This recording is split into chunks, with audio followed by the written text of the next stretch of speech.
In this video, I want to give you some very general pointers about setting your next goals. I'm still in the first day, sitting in my shipyard sector, but I want to take a brief look into the future. We have recently tapped a major money influx. Capping ships will keep your expenses covered well into the mid-game. But where to go from here? What is the mid-game? I'd say running a shipyard at full capacity is a good destination. This will give access to large fleets that we can use to wage some serious wars, help our allies out, or continue the storyline. When you have some spare building material, you can take another sector and develop that too. NPC factions will expand their territories and slowly take over any remaining empty space, so you're in competition with them. But they won't prefer those sectors over any other one. Their invasions are random and target any gate at their borders. It isn't necessary to rush and secure the best places from your enemies, because later on you can take those by force. Invasions against the player are scaled down. If you were able to conquer a sector, you should also be able to hold it even more so. But if there is one of your allies boarding a sector you really want, you should probably take that now, before they do it and lock you out for good. Credits will get us most of the goods we want right now, and we can supplement some remaining supply gaps with piracy. But we want a steady stream of shipbuilding parts and equipment in the long run. Setting up a high-tech industry should get a priority. I will do that in a dedicated sector with very high support limit. This allows me to also incorporate the food factories and save some shipping capacity between sectors. In order to fully utilize the production capacity of our shipyard, we also need at least 2 very good silicone mining sectors, or even more if we can only find average locations. You can search for asteroids in the player console. Select a starting sector, then set the search radius. It will show all known asteroids that contain the mineral you've designated. But of course you need to know their yields first. Your ships come with a mineral scanner, so scan some sectors with rangers if you haven't done that yet. Remember that we have a factory limit. Fewer high-yield roids are better than many low-density ones. For continuous ship production in a well-populated sector, you will need silicone yields of round about 1,200 in total. This includes the silicone for high-tech production. Now, you don't have to get such yields for a long time. And even then you can scale that down if you also import from NPCs or have set up a mining fleet. But a silicone shortage will block your whole shipyard, so I'm already giving you an estimation to plan ahead. Just know that silicone demand is probably higher than it might seem at first. I grabbed the sector Y Gamma. It was rich in silicone and population. My friends, the lizards, can't take it now, and they are even shielding it from any of the other powers' invasions.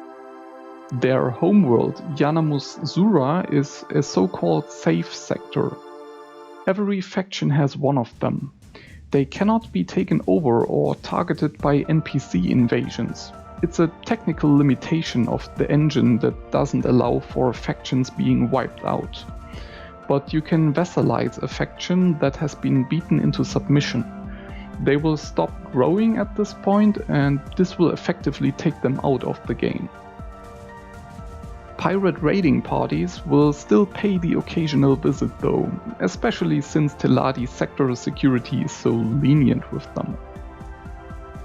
Just a heads up, try not to get too greedy with taking sectors now. The OCV is coming soon and every sector increases their might. We also don't know where they will hit us. Additional sectors decrease the chance that it will be the shipyard sector where you might already be entrenched a bit. I will show you a very effective last resort defense tactic that you can use to fend off even large OCV fleets with minimal resource input, but it's better to keep it cool and expand into one sector at a time. This doesn't overstretch your station material supply, and it also makes it easier to keep an overview without getting confused. The demand for lasers and shields will skyrocket to keep pace with a loop-producing shipyard, even more so as time goes by. Workers will become more and more accustomed to their tasks, and production processes become more efficient over time. More and more ships will come off the assembly line and fuel your war machine. A fully developed, high-population shipyard can produce a common destroyer in round about 45 minutes. A dreadnought needs 1.5 hours, and the same goes for a big carrier with a full department of advanced fighters. You can run into some trouble when you are rolling out ships faster than the lasers and shields needed to outfit them. It's best to avoid that problem right away by also having a large weapon production capacity to complement the shipyard. Sanctuaries working on weapons and shields will also get specialized over time and give you more equipment faster and for less resources. Eventually you will want something around 5 sanctuaries to produce weapons and shields for one shipyard. All of them should have good population. For their perks, you should choose laser and shield production, plus the optimal parallel tasks perk on each of them. This will allow to work both projects at full speed. The products can be distributed to the shipyard, and there they can be sold off to NPCs when the stock is very high. This ensures to always have equipment for ships at the ready, and it makes some money and keeps our economy working if we are not building anything. By having many equipment suppliers, you can set up a loop production for all kinds of shields, fighter weapons, or heavy capital lasers. Don't hesitate to let multiple ones produce the same commodity. Especially weapons can be in large demand for certain ship productions. It's also not required that you can provide continuous supply. A loop production will just stop and resume when the resources are available again. You're basically setting up your Empire's core systems right now. After that you can expand and secure more resource sites. Then the quality of those future sectors doesn't matter very much anymore.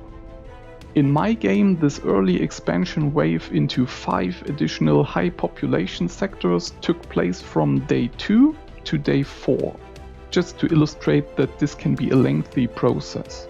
3 sectors were still ready for the taking, and 2 had to be taken by force. So to summarize for your current situation. Slowly expand into other sectors, take 1 or 2 of them right now if they are threatened to be claimed by a faction that you wouldn't want to fight over it.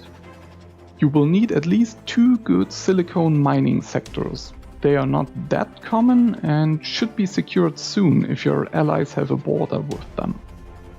The first bunch of sectors should all have high population to speed up laser and shield production. And finally, it helps greatly to include a sector that is suited for energy production. In my game, this is definitely Lost Order with maximum sunlight and maximum factory support. Next time we will face the OCV, so strap on your bandana, push your lips out, and remember, to survive war, you gotta become war.